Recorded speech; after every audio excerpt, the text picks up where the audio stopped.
Vem, vem o dia que vem, história que vem falar que é bem.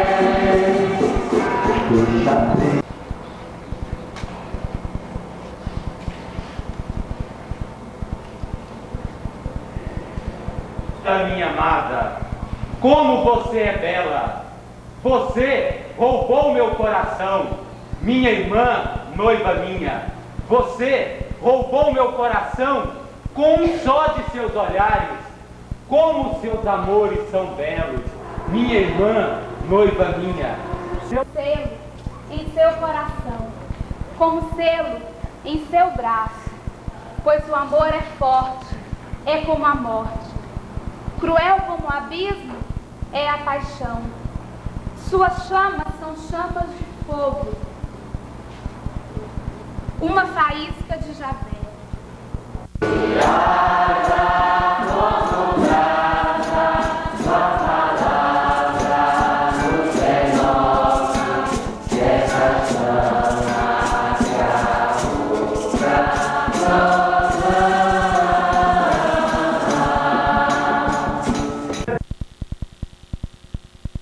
A primeira questão: quais as dificuldades que sentimos quando nós tratamos da sexualidade? Segunda questão: a sexualidade tem a ver com a organização da sociedade? Como? Por que se costuma reprimir mais a sexualidade da mulher?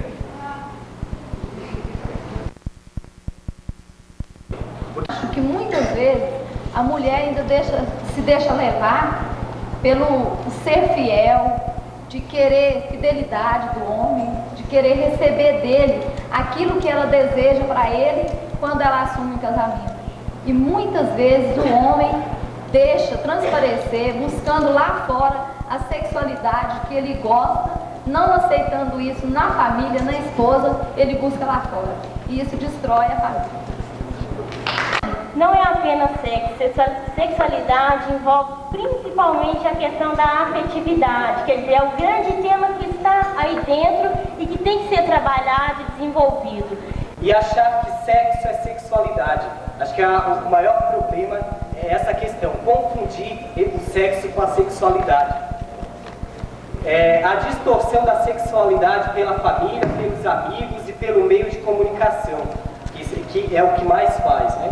Que a Filha do Povo, que trouxe pelo menos algumas reflexões que a plenária fez, a gente acha que o que se conversou nos cochichos foi bastante interessante, só pela moça que a gente teve aqui, né? E a gente não quer fazer uma síntese do que saiu, porque é bastante complicado, né?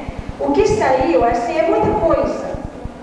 A gente vai só, assim, dizer o que nós sentimos também, enquanto as pessoas aqui falavam, e que eu acho que é uma amostra que se falou no grupão todo, né? A gente sentiu que tem muita denúncia sobre como estamos vivendo, sobre a concepção que tem sobre sexualidade e sexo na nossa sociedade, nas nossas famílias, nas igrejas, nas nossas vidas, em cada um de nós. Muitas queixas. A gente sentiu também muita vontade de mudar isto. Isso daqui não continue assim. Deve mudar, deve ser feito algo diferente, algo novo, algo melhor. Para te libertar, vai tu, Moisés. Lembram? Naquele momento, para aquele povo escravo, pai significava terra, pai significava fartura, pai significava poder plantar e poder comer sem ter que pagar tributo para os poderosos. Eu vou te fazer subir para uma terra farta, uma terra que corre leite e mel. Essa era a paz naquele momento. E o povo foi uma dura luta. Lutaram contra os reis de Canaã, os fazendeiros da Palestina. No fim conseguiram ter a terra deles. Mas tinha ainda muita bagunça, muita confusão. Dentro deles, às vezes na própria casa não tinha paz, porque o marido dominava a mulher. Lembram como Abraão tratou a pobre da Agar, não é? Que confusão aquela história. e Agar jogada fora, deixada só na beira do deserto, a morrer com o filho dela, buscando paz. A primeira que começou a gritar que Javé sempre escuta o grito do pequeno que chora. Foi a primeira. Entender quem era o nosso Deus. Que não suporta ver gente chorando. Esse é o nosso Deus. Tem que chorar de dor, evidentemente, de alegria também chora. O povo se constituiu, organizou suas tribos, mas começou a sentir dificuldade. Começou a ter gente mais rica, dominar os mais pobres. Começaram muitos povos inimigos a invadir as terras, roubar as safras. Aí o povo disse: não, para ter paz nós temos que ter um rei. Lembram a história? Estou só recontando para situar bem Cantares. Para ter paz nós temos que ter um rei. Ter paz significa segurança. Parece o povo do Rio de São Paulo hoje, não é? Para ter paz tem que ter uma boa polícia, senão não resolve. Se não tem os militares nos morros, não tem paz no Rio. Era assim que pensava naquele momento o povo. Ou nós temos um bom exército, ou nós temos um bom rei que combata por nós, ou nós vamos ter segurança, ou nunca mais vamos ter paz. Bem que o velho Samuel tinha dito: olha, cuidado, que esse negócio é perigoso, que você vai ter segurança, mas vai perder a paz por outro lado. E Davi apareceu lá. O homem que conseguiu garantir a segurança e a paz do povo. Davi, para o povo, passou a ser sempre o rei segundo o coração de Deus. Ele fez umas quantas malandragens, de verdade, né? Mas, de fato, ele conseguiu manter, garantir uma vida mais tranquila para o povo. Mas as coisas não funcionaram assim. Vocês lembram? A partir do próprio filho dele, Salomão, as coisas desandaram. Salomão, já estamos aí, ó, escuta esse nome que vai aparecer no cântico. As coisas desandaram. Significou riqueza, significou muito abuso, significou um peso violento em cima das costas dos camponeses, toneladas e toneladas de farinha de trigo para os armazéns do rei. Significou uma coisa muito perigosa. Significou o rei dizer que Deus era o pai dele. E ele era o filho de Deus. E que se o povo quisesse viver em paz, tinha que respeitar sempre o rei. Porque se ficasse contra o rei, quem ia tomar as dores do rei era o próprio Deus. Isso foi perigoso, foi ruim, foi terrível.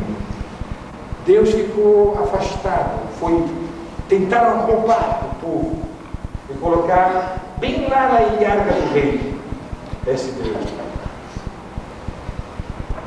E mesmo quando as grandes injustiças continuaram aparecendo no meio do povo, todas as vezes que o povo gritou pela opressão do rei, apareceram os profetas, gritando: Deus não é isso que o rei diz, não. Deus é o Deus dos pobres. Deus não é o Deus do templo. Deus não é o Deus de Jerusalém. Deus é o Deus da roça. Deus é o Deus do campo. Deus quer a justiça. Muito mais do que orações. O que Deus quer é que nós tenhamos o chão, a paz. Que a justiça corra feita um rio, que a paz encha a terra. Quando os profetas sonhavam a mudança, sonhavam num filho de Davi, que não ia ser como os outros reis, não. Ia ser um rei bom. Nós, no dia de Natal, lemos uma leitura do profeta Isaías, que vamos escutar agora, para ver como é que era o sonho dos profetas. 36. Trevas viu uma grande luz. Uma luz raiou para os que habitavam uma terra sombria como a da morte. Multiplicaste o povo, deste-lhe grande alegria. Eles alegram-se na tua presença, como se alegram os ceifadores na ceifa. como se regozijam os que repartem os despojos. Porque o jugo que pesava sobre eles, a carga posta sobre seus ombros, o bastão do opressor, tu os despedaçaste, como nos dias de Madian. Com efeito, toda bota que pisa ruidosamente no chão, toda a veste encharcada de sangue, serão queimadas e devoradas pelas chamas. Porque um menino nos nasceu, um filho nos foi dado. Ele recebeu o poder sobre os seus ombros e lhe foi dado este nome: Conselheiro Maravilhoso, Deus Forte, Pai Eterno, Príncipe da Paz, para que se multiplique o poder, assegurando o estabelecimento de uma paz sem fim sobre o trono de Davi e sobre o seu reino, firmando, consolidando sobre o direito e sobre a justiça. Desde agora e para sempre, o zelo do Javé dos exércitos fará isto. O povo que está perdido a partir da destruição de Jerusalém começa a se perguntar: como é que nós vamos ter paz de novo? Como vamos fazer para podermos ter a paz de volta? Ou será que nunca mais vamos ter paz? Será que Deus se esqueceu desse povo? Será que Deus não olhou mais, não está mais olhando para nós como olhava para os nossos pais? Os nossos pais nos contavam as maravilhas que Deus fazia. E agora, cadê Ele? O que é que Ele está fazendo? Como vamos voltar a ter paz? Nós normalmente não damos muita importância a esta época dos nossos cursos bíblicos. Chegamos no cativeiro de Babilônia, passando para Jesus Cristo e esquecemos que são 500 anos isso aí, onde se deu muita confusão, muito conflito. E nesta confusão, neste conflito, que nós temos que situar o livro do Cântico dos Cânticos. Porque é um livro que toma partido. É um livro que toma lugar. É um livro que grita em função de um projeto. É um livro que denuncia e diz o que você diz não é nada. É um livro completamente diferente. Um grupo muito forte, os camponeses que tinham ficado na Judéia, vários deles, um grupo de gente que foi para o cativeiro, acompanhados pelo profeta Ezequiel, gente que pertencia, antes da destruição da cidade, pertencia à alta sociedade, gente que pertencia ao palácio do rei, gente que pertencia aos altos escalões do templo, do exército. Essa gente aí continuou sonhando e disse: paz nós vamos ter sim, mas vamos ter quando Deus vai suscitar um novo pastor, um novo Davi, um novo rei que vai conduzir o seu povo. Esse sonho era velho. Essa turma não soube pensar coisa nova. Essa turma dizia: para nós termos paz, nós temos que voltar a ter um rei daquele mesmo jeito que era antes, só que um rei bom desta vez, que depois da lição do cativeiro, depois deste tapa que Deus deu na cara dele, ia entender que não podia mais continuar fazendo injustiça, ia entender que não devia mais roubar. Chegaram ao ponto de dizer: olha, vamos fazer assim, quando a gente voltar lá para as nossas terras, depois do cativeiro, e vamos ter esse novo rei bacana, do jeito que Deus gosta, para que ele não volte a roubar, para que ele não volte a oprimir, vamos dar para ele um bocadão de terra. Aí ele já vai ter tudo que precisa, não vai precisar roubar dos outros. Já pensou? E esta foi uma solução apresentada por esse grupo aí. Uma terra de 12,5 km de altura, é um bom pedaço, por quase 30 km de comprimento. Isso é uma fazenda e tanto isso aí. Aí o rei, tendo isso, não vai precisar mais roubar a terra dos outros.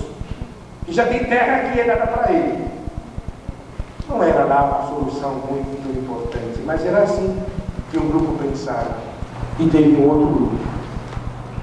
Um outro grupo que diz, olha, se nós não temos paz, a culpa é nossa. Não é bem culpa dos reis. Se nós não temos paz, é porque nós somos pecadores. É porque nós somos impuros. É porque nós não estamos conseguindo obedecer a todos os detalhes da lei de Deus. Se nós quisermos ter paz,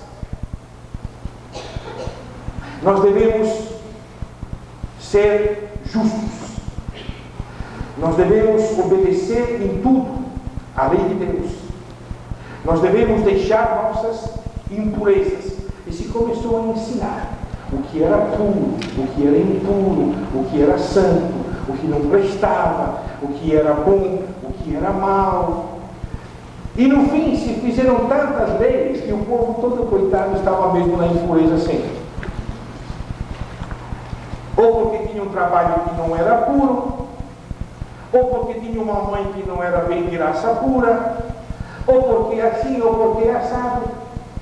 E a situação qual era? Se você quer recuperar a paz, se você que está numa situação de dificuldade quer se sentir bem, então você vem ao templo e você vem trazer sua oferta para Deus, que Deus vai receber de bom grado essa oferta que você vai trazer e vai lhe perdoar seu pecado e devolver a paz para você.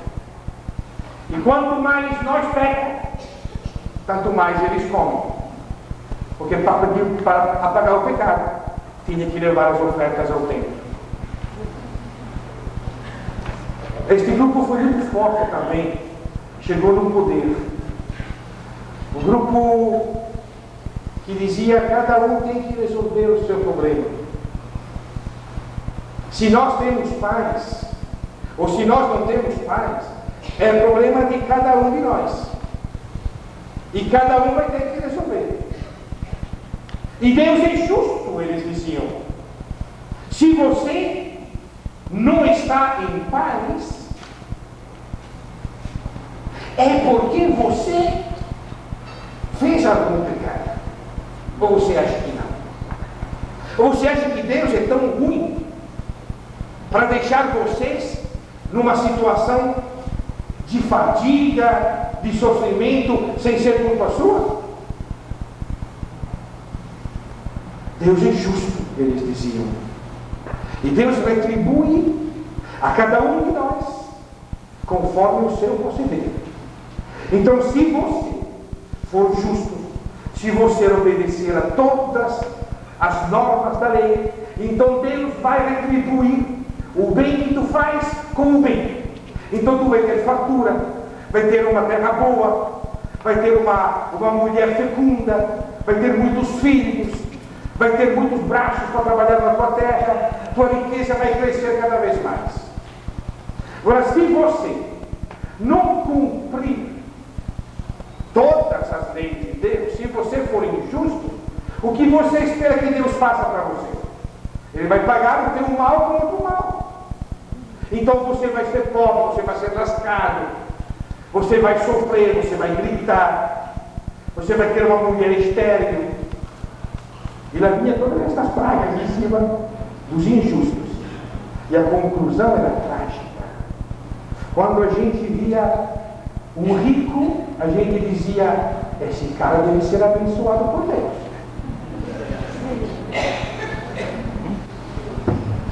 E quando a gente via um pobre, a gente dizia, esse cara deve ser um safado.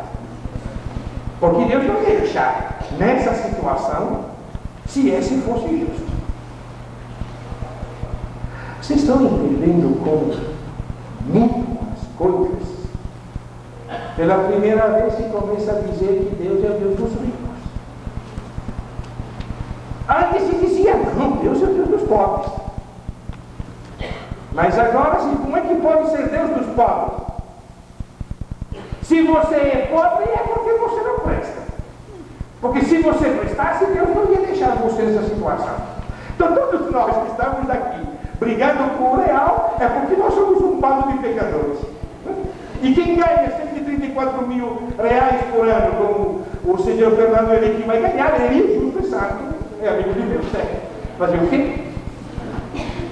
Nessa lógica terrível, que no fim dizia, então tu pobre, ser pobre tem uma chance para voltar a ter paz. É procurar o templo, procurar o sacerdote, levar teu cabritinho, levar tua ovelhinha, levar tua farinha, para ver se Deus se compadece de ti. Em troca do teu sacrifício pelo pecado, Deus vai acabar com tuas falhas.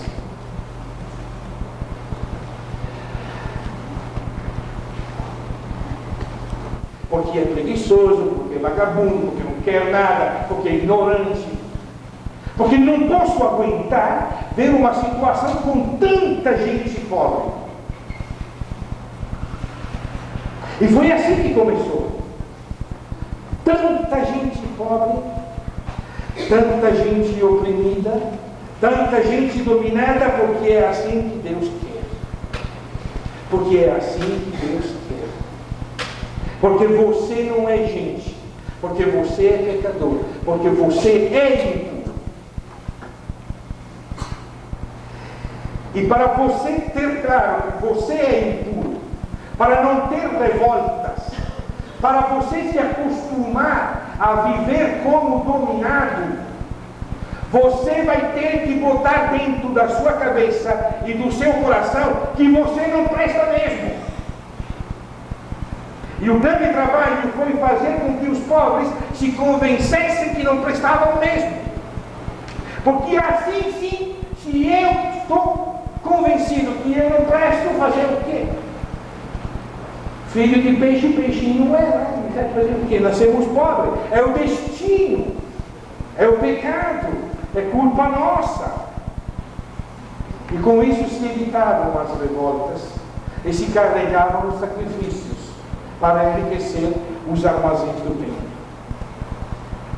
E para fazer isso, tiveram que chegar a dizer: todas as casas de vocês são impuras, porque em todas as casas de vocês tem mulher, e mulher é impura. Por ser mulher,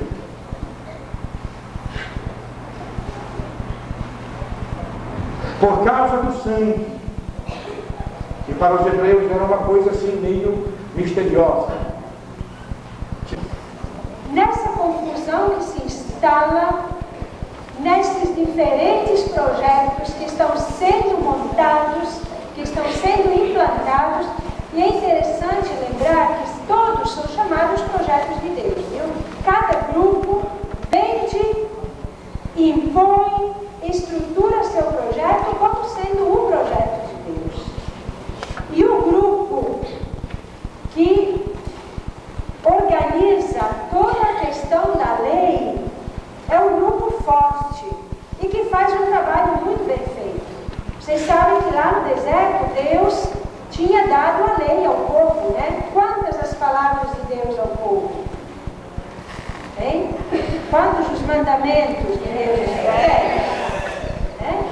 Agora, nesse período, depois do cativeiro, quando o pessoal começa a sentar na mesa e escrever, então precisa escrever, precisa interpretar, precisa explicar.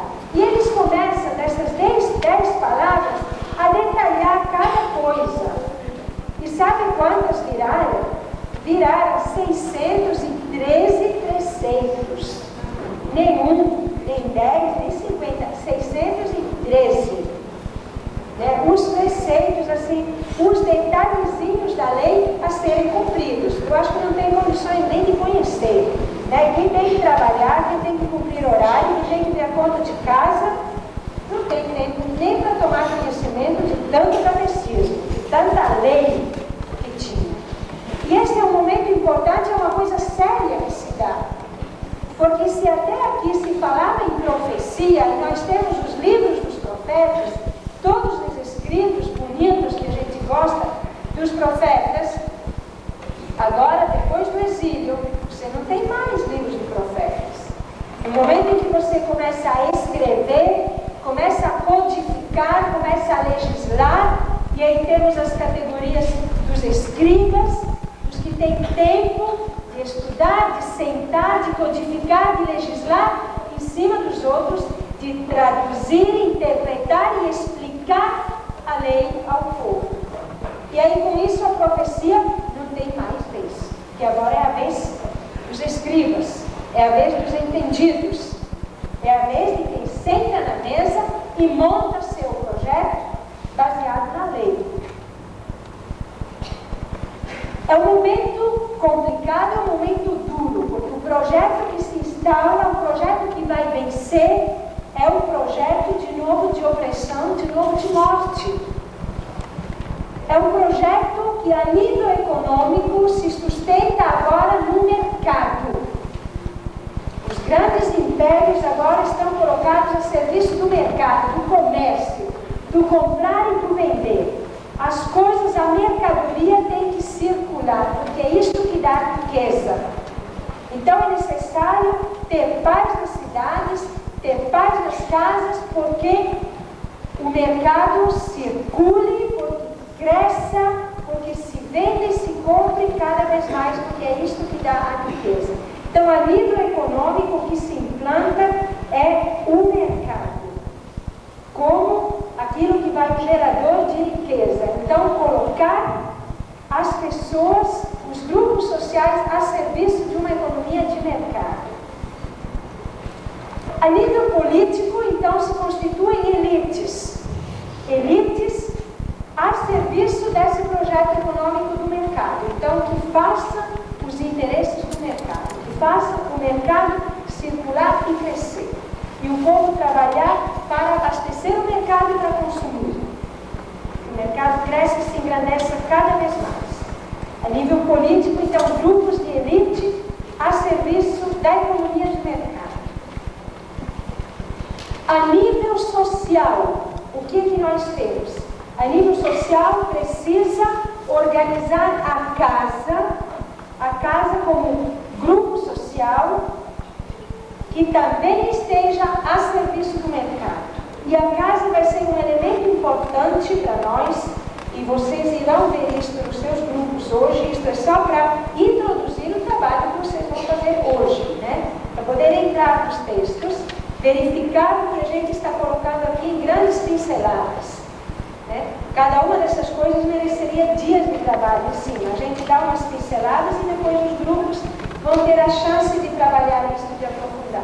Mas a casa é um elemento importante, porque lá dentro precisa que as pessoas tenham harmonia e paz para poder estar também a serviço da economia de mercado. E quem vai definir a paz dentro de casa? Quem vão ser? Vão ser as mulheres. E a mulher vai ser um elemento importante dentro da casa, e vocês irão ver o que os textos, qual o modelo de mulher de casa que os textos nos apresentam a serviço de que projeto? Sim? E nesse projeto a dimensão ideológica, a dimensão cultural, a dimensão religiosa, que se identifica muito, qual é? Também é estar a serviço do projeto econômico do mercado. Então, a questão da legislação, bem olhada, como o Sandro colocava aqui, a questão da legislação vai nos dizer que, se você quer ter as bênçãos de Deus, que se mostra, se manifesta através do bem-estar, que é a riqueza, que é o possuir bens, que é estar dentro do jogo do mercado, então você tem que cumprir com toda a lei. Já que você não consegue, você pode se redimir pagando ao sacerdote e ao templo. E aí, nessa questão do cumprimento da lei, de codificar tudo que é puro, o que é impuro, e a vida inteira é dividida nessas duas categorias, do puro e do impuro, e isso é feito pelo religioso, pelo ideológico, que se põe a serviço desse sistema, deste projeto, que é um projeto vencedor neste momento, infelizmente. Então, aqui também a mulher vai ter um papel importante, porque nós mulheres, por nossa natureza, somos impuras. Uma das coisas que determina a impureza é o sangue, nós mulheres não temos como escapar disso. Então, as mulheres também vão ser, pelo sistema ideológico, pelo sistema religioso, também vão ser objeto de muita atenção e de uma opressão muito forte também. Este é um projeto que vai se instaurar, vai pegar pé neste momento. É o que vai vencer, é o que vai vigorar. Mas vai ter gente que também vai dizer, não é verdade isso. Vai ter gente que vai falar muito, vai falar tanto que precisa ser silenciada, que precisa ser calada, porque está lembrando uma história, está lembrando de um Deus, está lembrando de um projeto que não é este que está sendo contado, explicado e vendido agora. E vai dizer, não acho isso, não é verdade, que continua contando outras histórias, resgatando outras memórias, dizendo outras coisas. E neste momento, neste período da história, nós temos figuras, histórias, personagens de mulheres muito interessantes, assim, um florescer muito grande. No momento em que a opressão vem tão fortemente e de uma forma, não é casualidade, não é assim, maldade de alguém, não são casos isolados, é algo que é sistematizado. Tem gente que sentou à mesa e organizou isto para que isto cale profundamente, para que pegue, para que todo mundo se enquadre dentro disso. É algo de muito forte.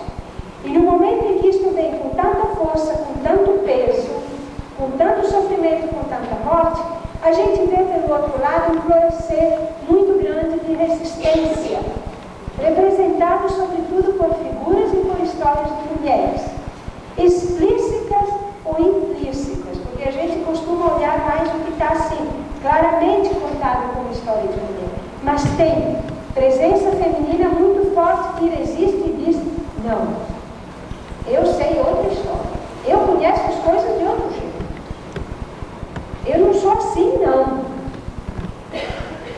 E aí estas páginas de resistências que vão tentar colocar um outro projeto, que mesmo que não chegue a se implantar, que mesmo que não vença, mas que continua e permanece vivo e permanece incomodando, e fica que nem aquela água que corre por debaixo da terra e onde consegue subir a superfície, aí nasce vida e brota, né?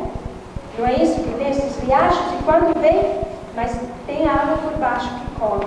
Então, se nós temos essa opressão tão grande, estruturada nesse período, tem uma resistência muito forte, tem uma força feminina de mulheres muito grande, e eu acredito que Cantares, como que a Sulamita de Cantares resume um pouco toda a resistência, a opressão, a marginalização, a perseguição muito grande que se fez contra o povo, e no meio do povo contra as mulheres, e nas mulheres a partir de seus corpos. E aí Cantares que vem um pouco não, que vem com muita força, reagir a isso e dizer, não, eu conto a história de outro jeito. As coisas são diferentes, o Deus que eu conheço é outro. Não é esse que está sendo vendido pelo sistema do mercado, pelo sistema do tempo, pela lei, pelo modelo de casa que está sendo instaurado nesse período. Sim? Pode ser. Tentar chegar perto de conhecer qual é e como se deram os mecanismos de opressão que alcançaram sobretudo a casa E dentro da casa, sobretudo a mulher, que foi a grande vítima de todo este esquema de opressão.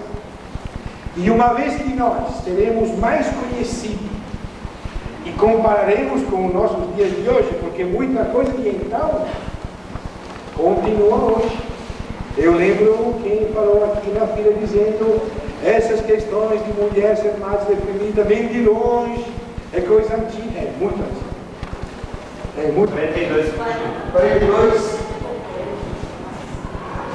15, 18 textos são longos, mas indígena, ela ajuda muito a lembrar. fazer visita e fazer trabalho. Nossa vontade de ver raiar os novos dias. Estamos aqui, Senhor. Com códigos de pessoas em que detestam e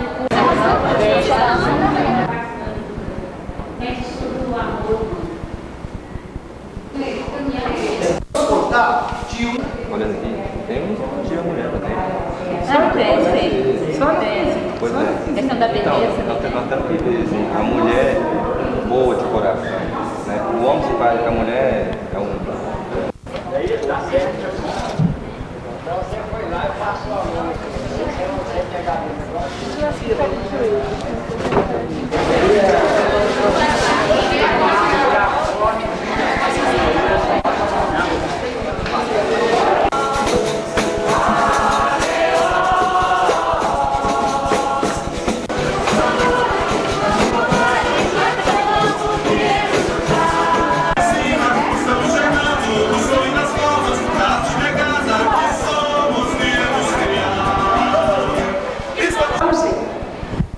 A gente pensa uma coisa, nós gostamos muito do livro de cantares, gostamos bastante e estamos aqui para trabalhar isso.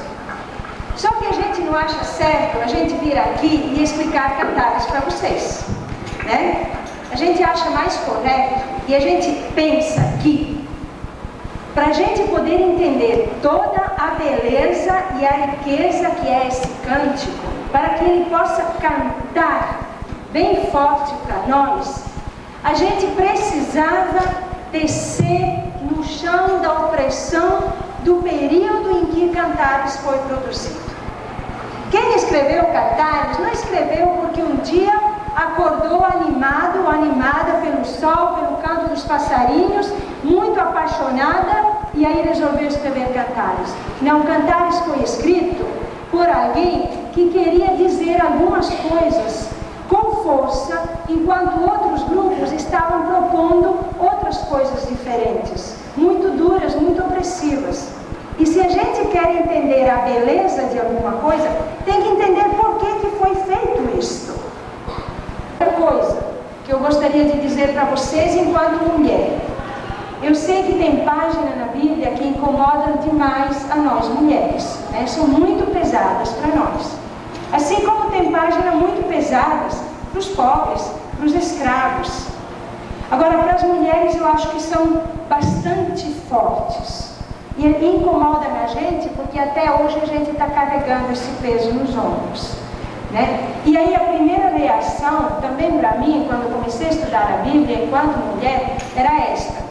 Mas para que essas páginas? Então, e tem coisa mais dura do que vocês leram ontem e hoje, viu? Tem coisa pior sobre as mulheres na Bíblia. E aí eu fui pensando e fui trabalhando e fui deixando o incômodo ficar na minha cabeça e na minha vida. E aí a gente pensa assim, sabe? Eu acho que é importante que estas páginas estejam lá sim. É importante deixá-las. Que bom que estão lá. Porque é importante a gente conhecer até que ponto pode chegar a opressão. Até que ponto pode chegar a violência. Até que ponto pode chegar a marginalização das mulheres. Contra as mulheres. É importante saber. E não adianta vocês tentarem tirar mensagem de libertação destas páginas. Olha, não dá. Tem gente que dá assim, faz piruetas para tentar salvar estas páginas. Não dá. São páginas de opressão, são páginas de violência, de morte, e temos que deixá-las e assumi-las enquanto tal. Não dá para tirar mensagem boa de lá, não.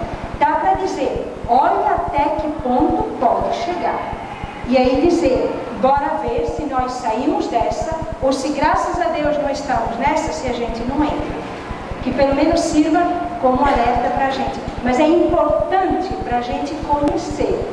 Agora, claro que nós não vamos tirar essas páginas do Eclesiástico e usá-las nas celebrações de casamento, né? Aí é outra coisa. Né? Como às vezes acontecia ou acontece, não sei. Mas já foram usadas, né? Isso em celebrações e liturgias de casamentos ou em cursos de casais e outras coisas para fazer sermão para as noivas, né? Bom, isso é outra história. Isso a gente não faz, não deixa fazer. Agora, no estudo, no conhecimento, isso é importante. É importante assumi-las com todo o peso que tem e de lá ver então o alerta que dão para a gente. Certo?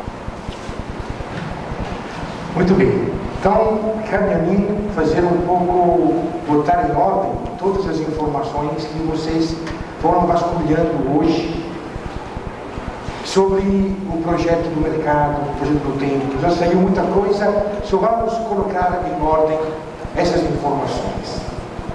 A primeira coisa que temos que dizer é que, a partir da destruição da cidade de Jerusalém, quando esse povo foi para a Babilônia, depois voltou e começou toda esta confusão de projetos, é importante ter presente que o mundo, para os hebreus, ficou improvisamente muito grande. Os hebreus estavam acostumados até então a pensar o mundo assim, do tamanho da Palestina.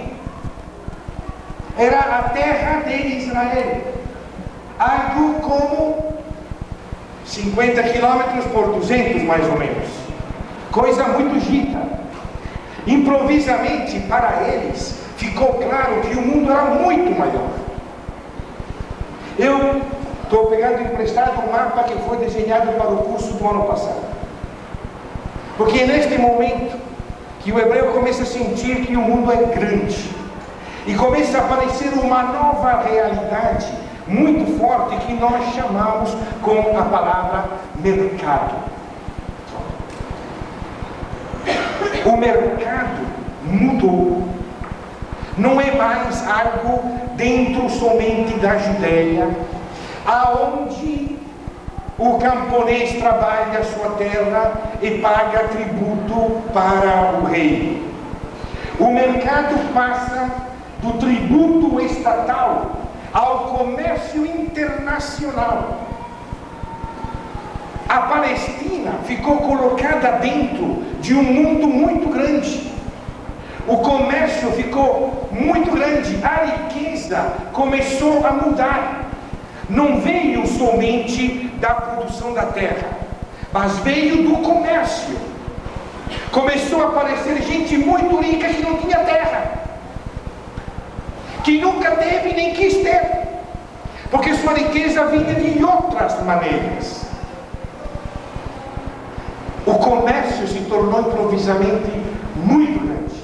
E um comércio não dentro da terrinha da Palestina, mas um comércio internacional. A Palestina estava na beira do mar e muitas cidades delas estavam ligadas a este grande comércio internacional, passando pelo mar Mediterrâneo. Este mar Mediterrâneo estava pipocado na beira de cidades, de portos. E cada porto foi um lugar onde comprar, foi um lugar onde vender.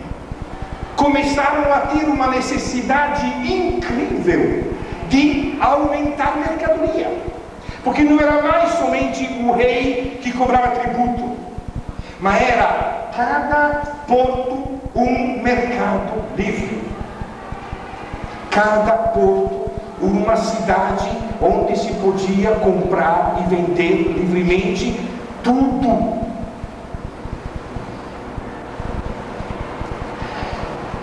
O mercado começou a ter uma fome muito grande.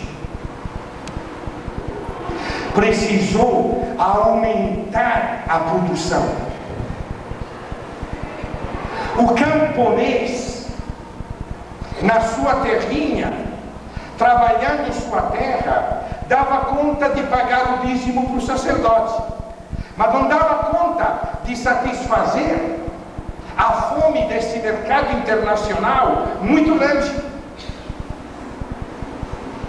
E este mercado foi aos poucos provocando uma mudança que foi muito importante. Transformou o sistema de produção da pequena terra em produção de latifúndio. Para atender o mercado, foi preciso implantar o latifúndio e transformar o camponês em escravo. Essa foi a grande mudança. E vocês leram no livro de Jó a violência disso. Do cara que trabalha e não pode comer, o cara que pisa a uva e não pode beber o vinho, o cara que carrega os feixes de trigo e não pode comer o pão, o cara que é vendido, ele, seu filho e sua esposa. E o eclesiástico dizendo: escravo, tem que trabalhar mesmo, peia nele, porque se você deixa ele folgado, ele começa a pensar e se revolta. O camponês antes pagava tributo. A partir deste momento arriscou virar escravo. É muito pior, muito mais duro. Este foi o projeto do mercado. Agora,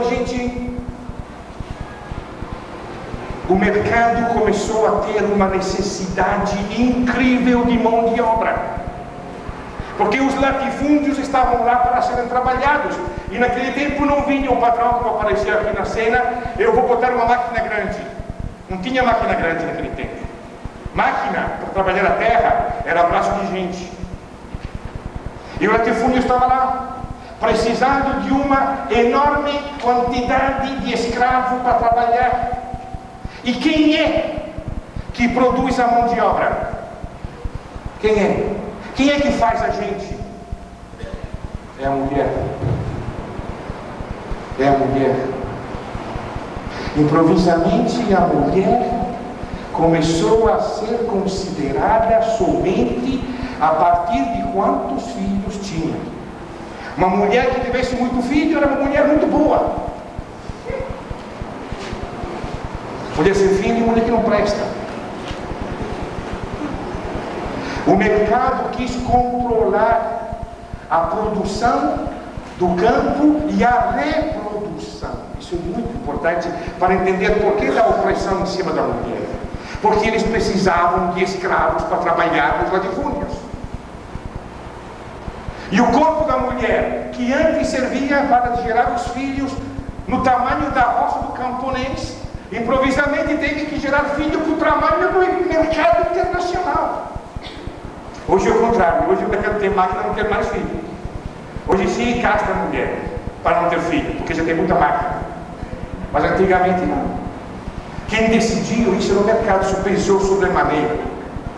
E veio aparecendo uma nova força política, junto com o rei, junto com os sacerdotes. Uma nova força política. E aqui tem o nome polis.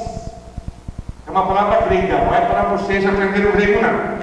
Mas para ver de onde vem a palavra política, né? Quando a gente fala em política, fala deste lado. Quando a gente fala em democracia, está vendo aquela outra palavra, demos? O que quer dizer democracia? Alguém sabe entender democracia? Governo do povo? Mentira. Isso disseram para vocês. Democracia é governo do demos. E o que é o demos? Está lá. Os homens livres da cidade. Os homens e não as mulheres. Livres e não os escravos. Da cidade e não da roça. Não é o povo. É uma fatia muito pequena naquele tempo. Hoje não, hoje é grande a cidade. Mas naquele tempo a cidade era uma coisa muito chique, tá vendo? Homens livres da cidade.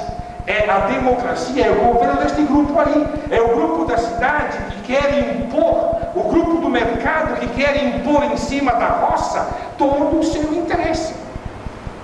E ainda hoje a roça trabalha para a cidade comer, não é verdade? Estava lá a feira hoje na minha frente, né? Aqui fora. Isso nós temos que ter claro na nossa cabeça. Houve esta mudança muito forte que provocou o escravo. O próprio templo de Jerusalém, vocês leram nos textos, o que é que virou no fim? Um grande armazém. E os levitas irão das casas recolhendo o dízimo, e o sacerdote, filho de Arão, irá atrás dele para fiscalizar, e vão carregar o dízimo nos armazéns do templo. Escutaram esta palavra? No armazém do templo.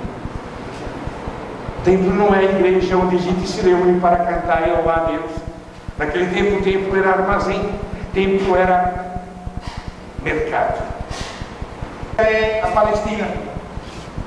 Aqui, em vermelho, as cidades que mais estavam conectadas com este mercado internacional. E aqui Jerusalém, onde está o templo que virou um armazém. De um lado, o povo da roça, levando ao templo o dízimo, as primícias, as ofertas e, sobretudo, o famoso sacrifício pelo pecado, para as purificações. E com isso o templo enchendo seus armazéns, levando o tributo para o rei. Primeiro o rei dos persas, depois o rei grego, no fim o rei de Roma. Isso não interessa para qualquer rei. E no meio disso tudo, a apreensão do mercado, que vinha forte. E em cima do camponês havia uma tripla exploração. A exploração do próprio templo, a exploração de ter que pagar isso, tributo ao rei, e a exploração do mercado internacional. Era uma situação terrível que precisava ser justificada.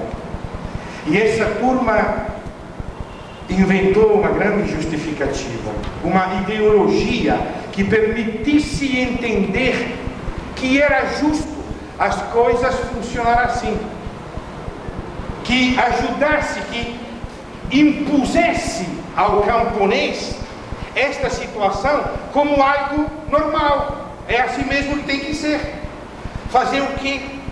E essa ideologia veio, se a gente faz um resumo muito rápido, mostrando que a realidade é feita de coisas boas e de coisas más. Na situação da vida tem coisa boa e coisa ruim.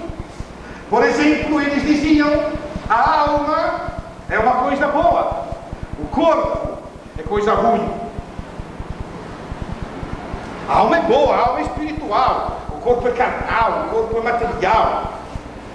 A pessoa é uma coisa boa, o animal é uma coisa inferior. Vale mais a pessoa do que os animais. O céu é bom, a terra é má. O espírito, o espiritual é bom, o material não presta. O homem é bom, a mulher é má. Chegaram a isso. O sábio é bom, o ignorante não presta. O amo, o patrão é bom, o escravo não presta. Quer dizer, na vida tem tudo isso. Quando é que as coisas funcionam bem? Eles diziam: as coisas só vão funcionar bem quando o bom governa o mal. Aí nós vamos ter a paz.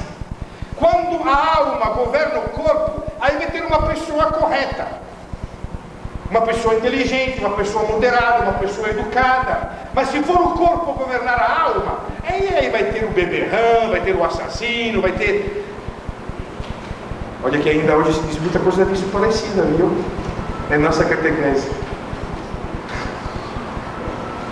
As coisas vão funcionar quando são as pessoas que governam os animais. As coisas vão funcionar quando o céu governa a terra. Vamos ter paz quando o homem governa a mulher. Se numa casa é a mulher, o povo ainda hoje diz isso. Quem é que canta de galo nessa casa? Achando que quando é a mulher que manda, a coisa não presta. Tem que ser o homem. Quem é o chefe da família? É o homem ou é a mulher?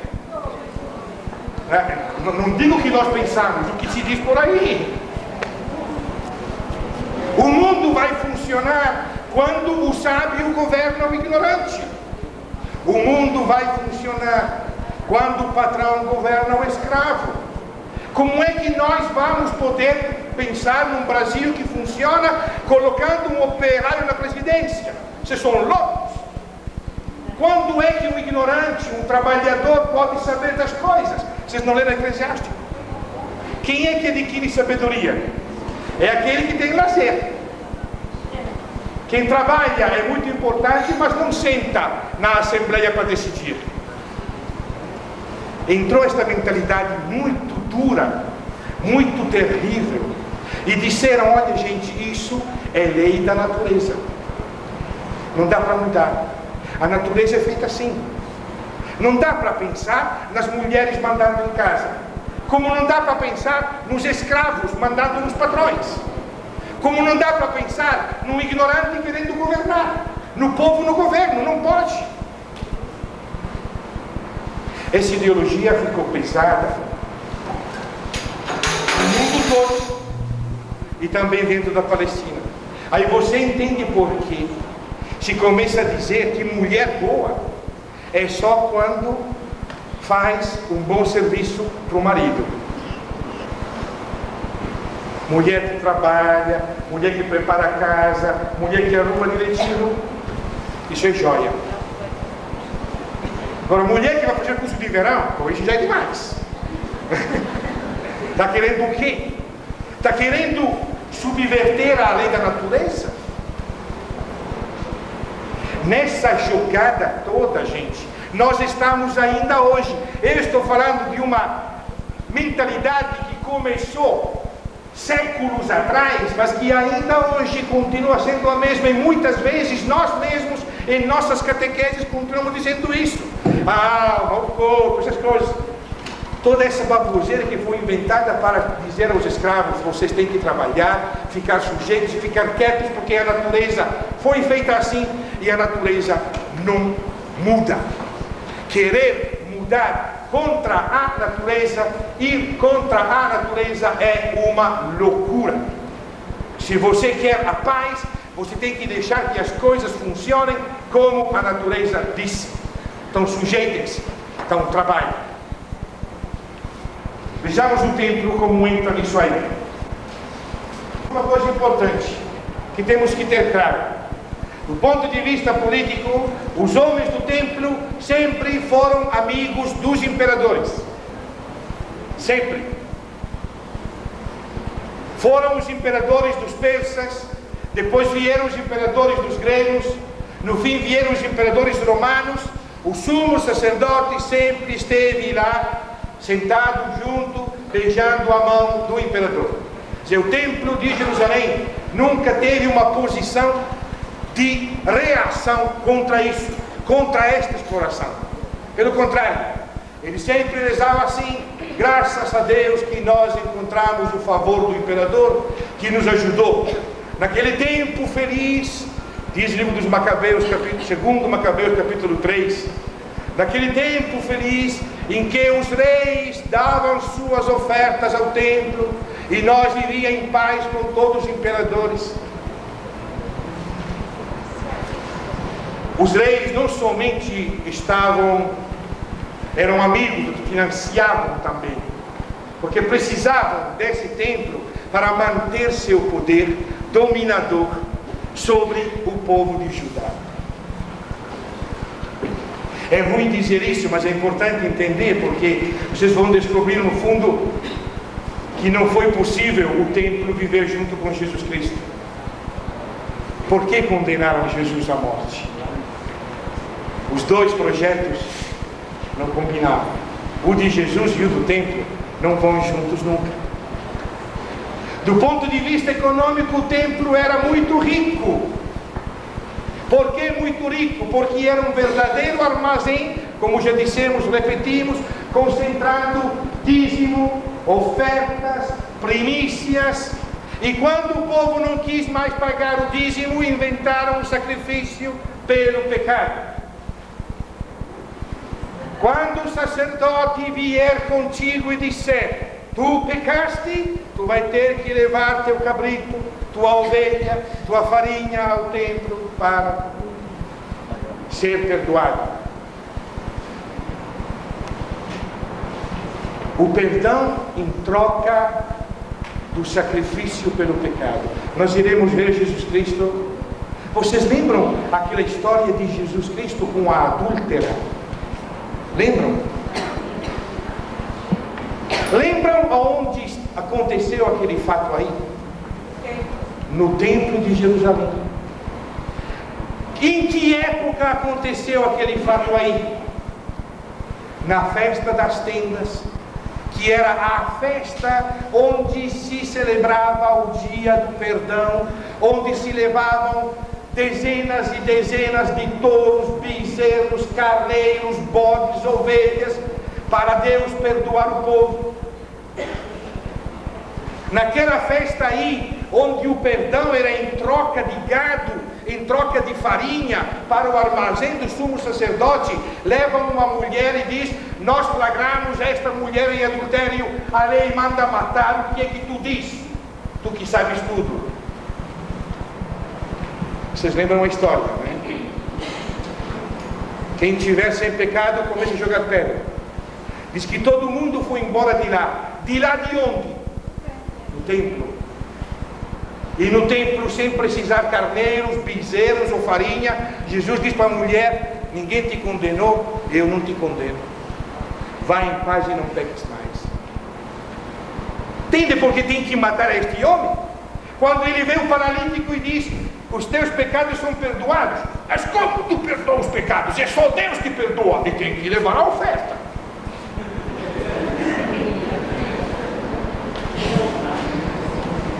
Vocês pensam que significa isso para cima do povo, gente? O povo, como eu falei para vocês ontem, levado a se considerar sempre grande pecador, porque as chances de falhar eram tantíssimas. 613 mandamentos significa 613 chances de pagar pelo pecado. Praticamente a vida deles estava cercada por isso.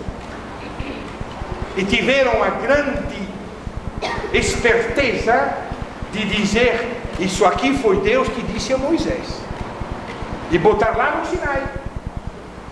E os 10 mandamentos que nós conhecemos foram substituídos por um conjunto de mandamentos que não tem fim. Jesus vai dizer: eu vos dou um mandamento só, um só que presta: amem-se uns aos outros, o resto podem jogar fora. Que vai ser o mandamento de Cantares: amem-se. Isso vamos ler amanhã. Do ponto de vista econômico, o templo era rico e ainda por cima dizia que era abençoado por Deus, porque a riqueza é bênção de Deus. Pobreza não. Pobreza não.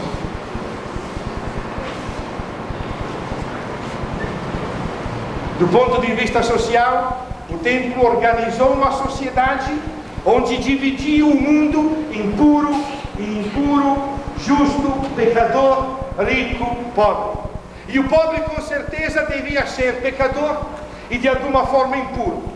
Lembra quando perguntaram a Jesus: este rapaz é cego por culpa dele ou por culpa dos pais deles que pecaram? E Jesus que disse: não é nenhuma coisa nem a outra, para que vocês vejam o poder de Deus. Mas ficou na cabeça que se você é pobre, se você passa necessidade, se você tem sua doença em casa, é porque você é impuro, é porque você é pecador, é porque de alguma forma você fez alguma coisa que não presta, mesmo que você não saiba. Você apanha, a culpa é sua. Se nós estamos bem, se nós estamos ricos, se nós estamos fartos, é porque nós somos bons, é porque nós somos justos. Ou você acha que Deus ia deixar nós ficar ricos se nós fosse mal? Aí o pobre baixava a cabeça e disse: sim, Senhor. Foi uma ideologia montada muito fina, porque mudou a teologia. Deus deixou de ser o Deus dos pobres, o Javé do Egito, e passou a ser visto como o Deus Altíssimo, Todo-Poderoso, justo, que ia retribuir. Tu fez o bem, recebe o bem. Tu fez o mal, passa para o inferno. Era isso o Deus deles. Aonde ficou o Deus dos pobres? Aonde ficou o Deus que não ia esquecer quem chora? Aonde ficou o Deus que dizia: eu te carrego na minha mão, eu te escrevo o teu nome na palma da minha mão para nunca esquecer de ti? Que se até uma mãe esquece o filho, eu nunca vou esquecer de ti. Aonde ficou esse Deus? Ficou tão escondido que ficou até proibido usar o nome de Deus. O hebreu nessa época foi proibido de usar o nome Javé. O templo precisava cancelar, precisava eliminar, tirar a memória de Javé, porque a memória de Javé é uma memória que nós sabemos. O projeto de Javé não era esse aí. Então eles disseram: olha que na lei está escrito que tu não podes tomar o nome de Javé em vão. Está escrito ou não está escrito na lei? Então, se está escrito na lei, para não tomar em vão, nunca ninguém toma esse nome. Foi proibido. Somente o sumo sacerdote, uma vez por ano. Vocês leram um texto hoje. O sumo Simão, que desceu dos degraus e teve a honra de pronunciar o nome. O povo prostrado no chão, de joelho. Tentaram eliminar esta memória. Tentaram, não conseguiram não. Tentaram. O sumo sacerdote passou a ser visto como o grande intermediário entre Deus e o povo. Tu queres chegar com Deus, tem que passar pelo sumo sacerdote. Por isso que fizeram ele tão grande, tão majestoso, tão maravilhoso. Ele era o único que podia usar o nome de Javé. Ele era o único que podia passar por detrás do véu do templo. Ele era o único que podia fazer certos sacrifícios. O único quase como Deus. Sacralizaram essa figura, botaram lá em cima, porque ele era o intermediário entre esse povo pecador e o grande Deus Altíssimo, tão longe que precisava de um intermediário.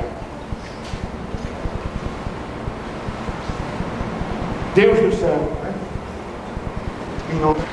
O que é ser profetas? Ser profetas é manter-nos fiéis à memória do nosso Deus e ao seu projeto. Aquela memória que o templo, que o mercado, aquele projeto que o armazém tentou mudar, tentou abafar, tentou justificar por seus interesses. O povo resistiu. Eu costumo dizer assim, que se diz tanta vez que a mulher tem que ficar calada é porque ela falava muito. Outra característica que elas têm é que elas não têm filhos e maridos. Mas vocês podem dizer: mas não, mas Ruth casa no fim da história e tem um menino. Susana tem marido. Algumas têm marido. Isso que a gente diz, as características, elas estão no conjunto. Mas mesmo quando tem marido, esse marido não está servindo para nada. Ele não é marido delas, não é senhor, não é o dono, não é o patrão. Mas recordem a história de Susana, o que fazem os juízes, os homens da lei com Susana dentro da casa, e aquele marido que ela tem não diz uma palavra e não levanta um dedo. Hein? Fica lá, ela tem marido, ela tem filhos, mas onde estão? É preciso um jovem Daniel para denunciar os juízes. O marido está lá, e é na casa dele, fazem o que fazem com a esposa dele, e ele